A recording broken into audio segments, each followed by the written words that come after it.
نحمدہ و نصلی علی رسولہ الکریم، اما بعد۔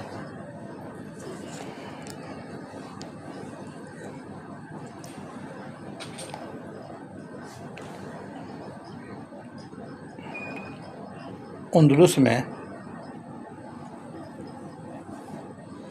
ایک بہت بڑے محدث گزرے ہیں،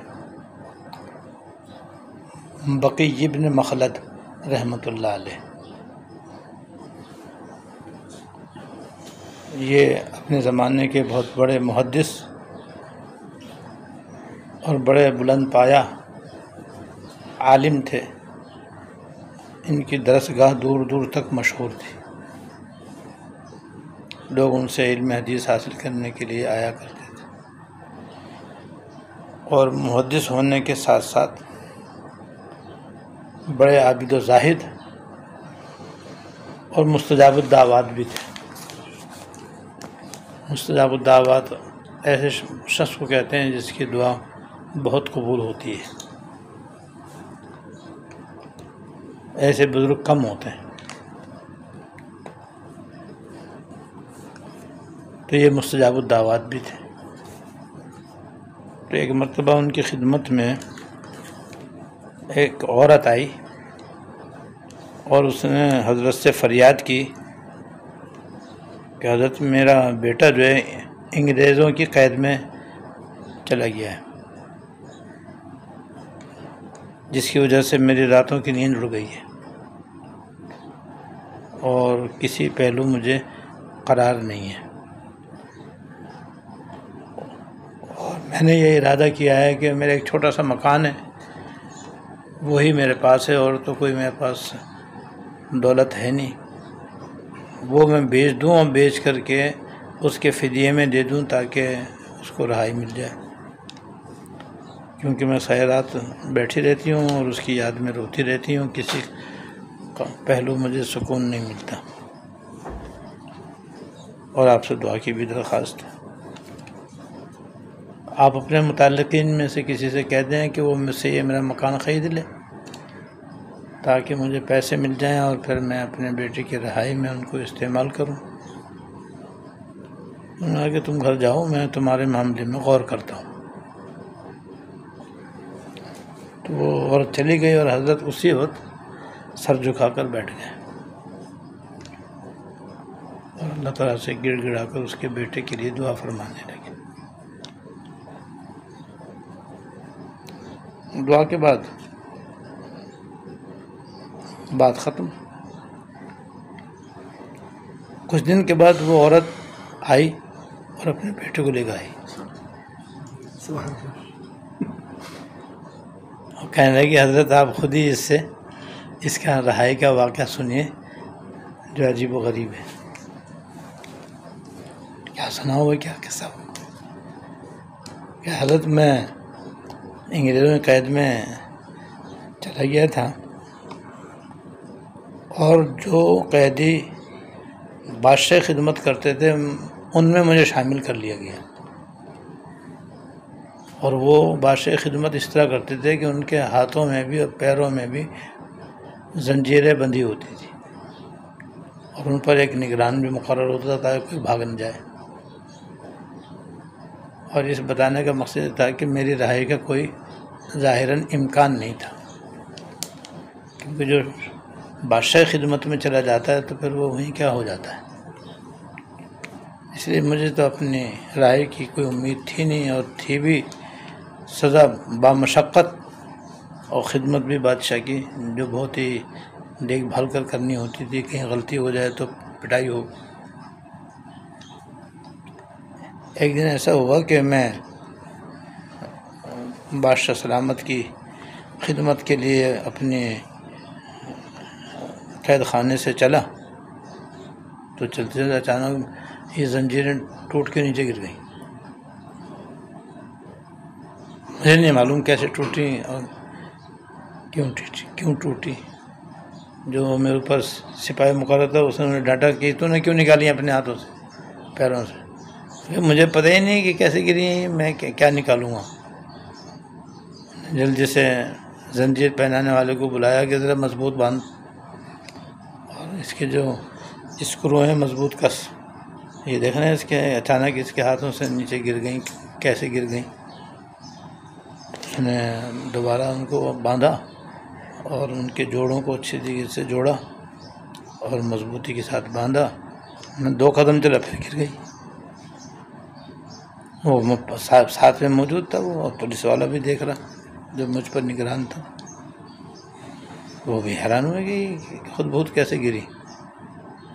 پھر انہوں نے جیسے کیسے اس کو پہنائی اور پھر دیکھو تو 2-4 قدم پہ چلا اور پھر دھام سے وہ سب نکل کے گر گئیں، جیسے چوڑی نکل کے گر جاتی. تو انہوں نے اپنے راہبوں سے پوچھا بھئی یہ کیا ماجرا ہے؟ آج تک تو ہم نے کبھی نہ ایسا دیکھا نہ سنا کہ باوجود اس کے کہ ہم نے مضبوطی سے زنجیریں باندھی ہیں، خود بخود وہ تو ٹوٹ کے گر رہی ہیں. ٹوٹے گرنے کا تو سوال ہی پیدا نہیں ہوتا. تو راہبوں نے آپس میں مشورہ کر کے کہا کہ ہو سکتا ہے ایسی کوئی ماں ہو اور اس نے دعا کی ہو، اس کے اثر سے یہ ایسا ہو رہا ہو. پھر انہوں نے متعلقہ افراد سے جن کی قید میں یہ تھا ان سے بات کی کہ بھئی اس کو رہا کر دو. جب یہ بیڑیوں سے بھی اور زنجیروں سے بھی بند نہیں رہا تو پھر کیسے ہمارے پاس رہ سکتا ہے؟ بہتر یہ کہ اس کو چھوڑ دو. انہوں نے راہبوں کی بات مانی اور اسے آزاد کر دیا. کہتے اس طرح سے حضرت میں جو ہے ان کی قید سے رہا ہوا اور سیدھا اپنی ماں کے پاس آیا. ماں کلیجہ جو منہ کو آ رہا تھا ان کی جات میں جان آئی، مکان بھی نہ بیچنا پڑا اور بیٹا بھی صحیح سلامت آ گیا. تو حضرت بقی ابن مخلد رحمۃ اللہ نے پوچھا بھئی یہ کیا وقت تھا جب تم یہ زنجیریں تمہاری ٹوٹ رہی تھی؟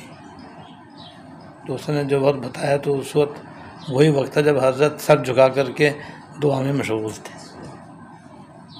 تو دراصل یہ ان کی دعا قبول ہوئی تھی، اس کے اثر سے اس کی زنجیریں ٹوٹ کے گر گئیں. ایسے تھے وہ مستجاب الدعوات. تو یہ ہماری اور آپ کی بھی دعا قبول ہو سکتی ہے اگر ہم اپنے آپ کو دعا کے قابل بنا لیں، کیونکہ اللہ تعالیٰ کی طرف سے دعا قبول کرنے کا تو وعدہ موجود ہے. ادعونی استجب لکم. ہم اس لائق ہو جائیں کہ ہماری دعا قابل قبول ہونے لگے. اور دعا کی مستجاب الدعوات ہونے کا آسان نسخہ یہ ہے کہ آدمی تقوی اختیار کرے، ظاہری طور پر بھی باطنی طور پر بھی.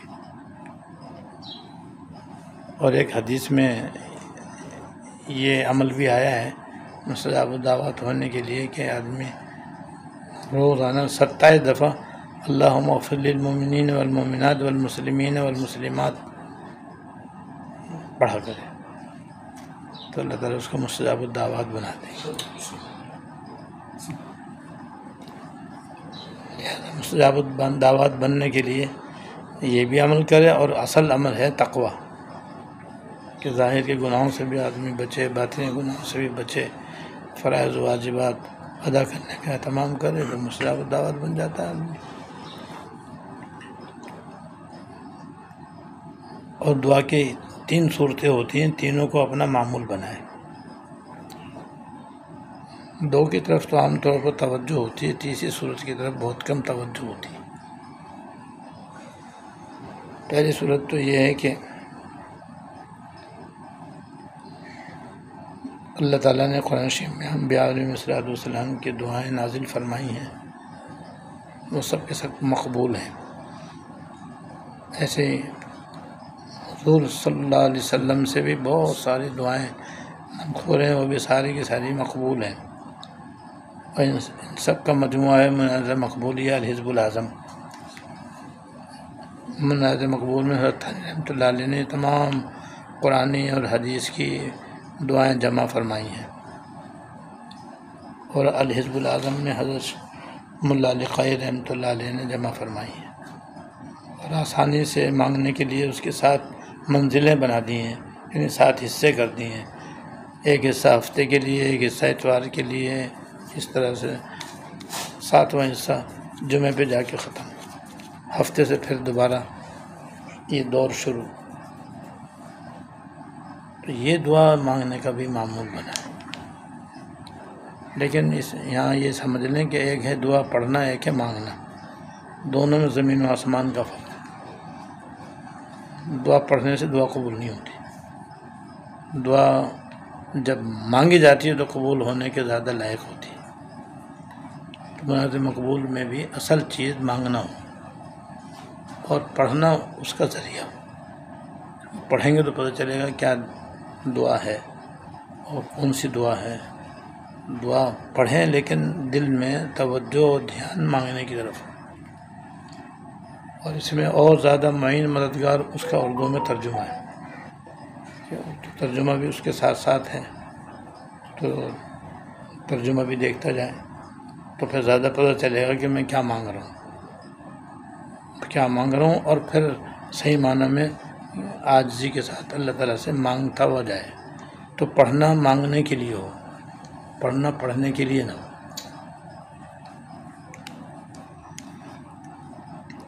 تو اس میں ایسی ایسی دعائیں ہیں قرآن کریم کی اور احادیث طیبہ کی کہ بس یہ انبیاء علیہ السلام کا اور بالخصوص حضور صلی اللہ علیہ وسلم کا حصہ ہے کہ آپ نے ایسی ایسی دعائیں مانگ دی ہیں کہ کوئی امتی ایسی دعائیں مانگ نہیں سکتا، اور وہ ہے ہماری ضرورت کی، اور اللہ تعالیٰ نے انہیں قبول کیا ہوا ہے۔ اب ہم نہ مانگیں تو یہ ہماری کوتاہی ہے، ہماری کمزوری ہے، ہماری محرومی ہے، تو ہم کیوں محروم رہیں گے؟ مانگیں اللہ تعالیٰ سے، بس اصلاً مانگیں، ضمناً پڑھیں، یا پہلے ہی سے اس انداز سے ان کو اللہ تعالیٰ سے مانگیں کہ بس صحیح معنی میں اول تاخیر مانگنا ہی مانگنا ہو۔ یہ علماء کا کام ہے، کیونکہ وہ عربی اچھی طرح جانتے ہیں، تو وہ عربی کے الفاظ جب بولیں گے تو ایسے جیسے اردو میں مانگ رہے ہوں۔ اور ہمارے لیے آسانی یہ ہے کہ عربی کے الفاظ اگر ہم پڑھیں ساتھ میں ترجمہ بھی مانگیں اللہ تعالیٰ سے، تو ہمارا بھی یہ مدعا پورا ہو سکتا ہے انشاءاللہ۔ بہرحال منعت مقبول ایک تو معمول ہے ہمارے آئے روزانہ بلا ناغہ، اور جتنی بھی دعا مانگیں وہ مانگیں، پڑھیں نہیں خالی۔ پڑھنے کا مطلب ہوتا ہے کہ مانگنے کی تو دھیان ہی نہیں ہے، کوئی توجہ نہیں ہے، بس طوطے کی طرح پڑھے جا رہے ہیں۔ تو بھئی اس طرح سے قرآن کی تلاوت تو صحیح ہوتی ہے، اس کا ثواب ملتا ہے، لیکن دعا قبول نہیں ہوتی، کہ دعا مانگنے کی چیز ہے، پڑھنے کی چیز نہیں۔ اور دوسری صورت دعا کی یہ ہے کہ حضور صلی اللہ علیہ وسلم سے ہر موقع کی دعائیں منقول ہیں، جن کو مسنون دعائیں کہتے ہیں، معصورہ دعائیں بھی کہتے ہیں، وہ ہر موقع کی آپ سے منقول ہیں۔ گھر میں آنے سے پہلے کیا دعا مانگیں، گھر میں داخل ہونے کی کیا دعا ہے، گھر سے نکلنے کی کیا دعا ہے، کھانا کھانے سے پہلے کیا دعا ہے، کھانا کھانے کے بعد کی کیا دعا ہے، بیت الخلاء میں جانے سے پہلے کیا دعا ہے، بیت الخلاء سے نکلنے کے بعد کیا دعا ہے، مسجد میں داخل ہونے کی کیا دعا ہے، نکلنے کی کیا دعا ہے، کپڑے پہننے کی کیا دعا ہے، اتارنے کی کیا دعا، سب موقعوں کی دعائیں موجود ہیں۔ اور وہ چھپی ہوئی بھی ہیں مسنون دعاؤں کے نام سے۔ مسنون دعائیں جو ہیں مشہور و معروف 40 دعائیں ہیں، تو اس میں موقع بہ موقع بیشتر دعائیں اور اکثر دعائیں اس میں آ گئی ہیں، وہ یاد کر لیں اور ترجمے کے ساتھ یاد کر لیں، اور پھر جب اس کا موقع ہے وہ مانگیں۔ یہ بھی ایسی نورانی دعائیں ہیں اور ایسی بابرکت دعائیں ہیں کہ جو پڑھے اور وہی پائے۔ ہم پڑھتے نہیں اس لیے محروم، جو پڑھے وہ پائے، اور وہ بھی حضور کی بتائی ہوئی ہیں، اور بڑے ان کے فضائل ہیں، بڑے فوائد ہیں الحمدللہ۔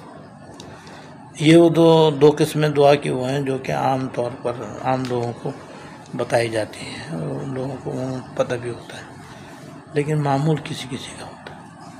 اصل چیز ہے معمول بنے گا تو پھر ملے گا، جاننا کافی نہیں ہے، معمول بنانا ضروری ہے۔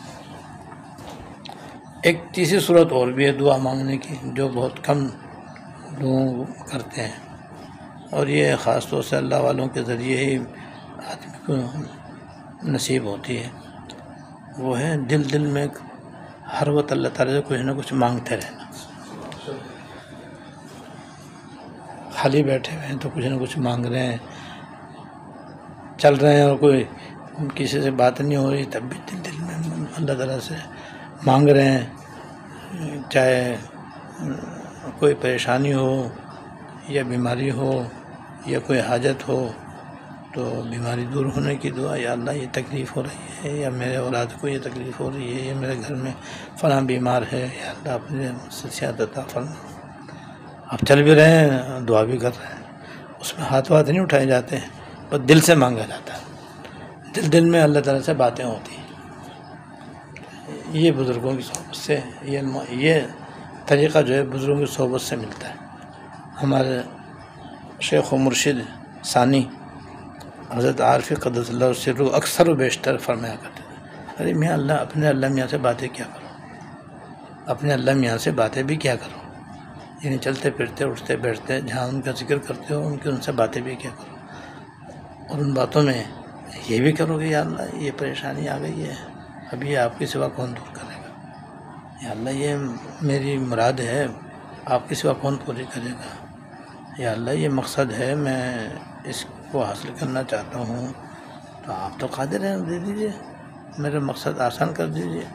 تو ہر آدمی کی بے شمار حاجتیں ہیں، یوں سمجھو حاجتوں کی نہ ختم ہونے والی لسٹ ہے ہماری ہر آدمی کے پاس، وہ دماغ میں منقش ہے، تو رات دن وہی پڑھتا رہتا ہے وہ، اور پریشان ہوتا رہتا ہے، ایک پوری ہوئی تو دوسری نہیں ہوئی تو تیسری، اب کیا کیا آدمی کس سے کہے، بس پریشان رہتا ہے۔ پریشان ہونے کی کیا بات ہے، وعدہ کیا ہے، مجھ سے دعا مانگو میں دعا قبول کروں، اور انہوں نے سارے شرائط حذف کر رکھی ہیں، بس ہم سے مانگو، بس تم فقیر ہو ہم غنی ہیں، تم فقیر ہو ہم سخی ہیں، اور ہمارے خزانوں میں کوئی کمی نہیں ہے، جتنا مانگو اتنا ہی زیادہ خوش، اور نہ مانگو تو خفا و ناراض۔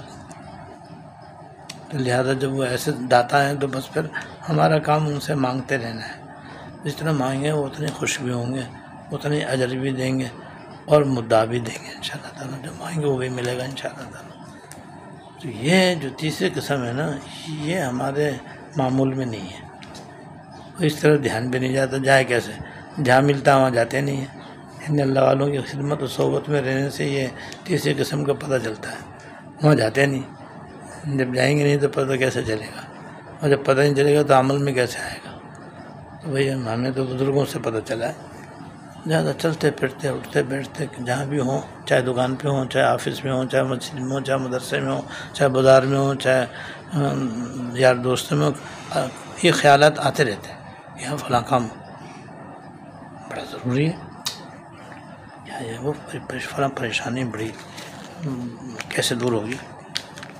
تو جب ذہن میں آ رہا ہے تو وہیں اللہ تعالیٰ بھی تو موجود ہے، وہیں نقد کہہ لو، اللہ یہ سے کیا ہوا، میرے سے تو ہوگا نہیں، مہربانی کریں آپ میرے یہ مسئلہ حل فرما دیں۔ اور لوگوں سے کہتے ہیں، اور لوگ کہتے ہیں یار یہ تو ہر وقت کہتے ہی رہتا ہے، اور زیادہ کہتا ہے تو کہوں چلو تو جن سے کہتے ہیں وہ عاجز ہیں، ان کو کہنے سے کیا فائدہ، اور جو کرنے والے ہر وقت موجود ہیں وہ سننے کے لیے بھی تیار ہیں، دینے کے لیے بھی تیار ہیں، اور مانگنے پر خوش بھی ہوتے ہیں، ان سے کہتے نہیں ہیں، تو بھئی ہمارے مسئلہ کیسے حل ہو؟ تو ملے تو کوئی مرض نہیں، نہ ملے تو کوئی دوا نہیں، بس یہ یاد رکھو، بس تو ملے تو کوئی مرض نہیں اور نہ ملے تو کوئی دوا نہیں، تو ایسے زبردست ہیں، قادر مطلق ہیں، اور ہم سے زیادہ، ہماری جان سے زیادہ وہ ہم سے محبت کرنے والے ہیں، اتنی ہم اپنے آپ سے محبت نہیں کرتے، اور ہم اتنا ان سے زیادہ ہم اپنے آپ کا خیال نہیں کرتے جتنا وہ ہمارا خیال رکھتے ہیں، اور اتنے ہیں کہ وہ ہمارے اتنے قریب ہیں کہ جان سے بھی زیادہ ہمارے قریب ہیں۔ جیسے ایک شاعر نے کہا ہے کہ وہ اتنے قریب تھے کہ دل ہی میں مل گئے، تو ہم تو چلے سے دور کا ساماں کیے ہوئے کہ کب ملیں گے، کیسے ملیں گے، کب ملیں گے، وہ تو اندر ہی تھے، وہ پردہ پڑا ہوا تھا ہماری عقل پہ، لہذا وہ پردہ ہٹا تو پتہ چلا ارے وہ تو پہلے سے موجود ہے، وَنَحْنُ أَقْرَبُ إِلَيْهِ مِنْ حَبْلِ الْوَرِيدِ۔ جب اتنے قریب ہیں تو بس دل میں مانگو، وہ دل میں موجود ہیں، وہ سنتے ہیں، ایسے سنتے ہیں جیسے زور سے کہنے والے کی سنتے ہیں۔ یہ تیسری قسم کی جو دعا ہے نا، یہ ہے معمول میں لانے کی۔ تو پھر دیکھو کیا ہوتا ہے، بس پھر تو مستجاب اللہ تعالیٰ دو مانگیں گے ہم کو عطا فرمائیں گے، اور جب عطا فرمائیں گے تو بھائی اسی کا نام مستجاب الدعوت بننا ہے، تو وہی عطا فرمائیں گے۔ انہیں سے مانگو یا اللہ مجھے مستجاب الدعوت بنا دیجیے، اور مستجاب الدعوت بننے کے لیے تقوی اختیار کرنے کی ضرورت ہے، وہ بھی عطا فرما دیجیے، تقوی بھی آپ عطا فرما دیجیے۔ اور یا اللہ میں جو مسلمانوں کے لیے 27 مرتبہ یہ استغفار کرتا ہوں، اسے بھی آپ قبول کر لیجیے، اور ان کے حق میں قبول کر کے مجھے بھی اس کی فضیلت عطا فرما دیجیے۔ اور میرے میں سستی ہے، کاہلی ہے، غفلت ہے، لاپرواہی، یہ بھی آپ دور کر دیجیے۔ ہر بات کہو ان سے، بس ہر بات کہہ جاؤ، کہنے کی عادت ڈالو۔ تو اس طرح سے جب تینوں قسم کی دعاؤں پر عمل ہوگا تو بس پھر بیڑا پار ہے انشاءاللہ۔ اللہ تعالیٰ ہم سب کو توفیق عطا فرمائے۔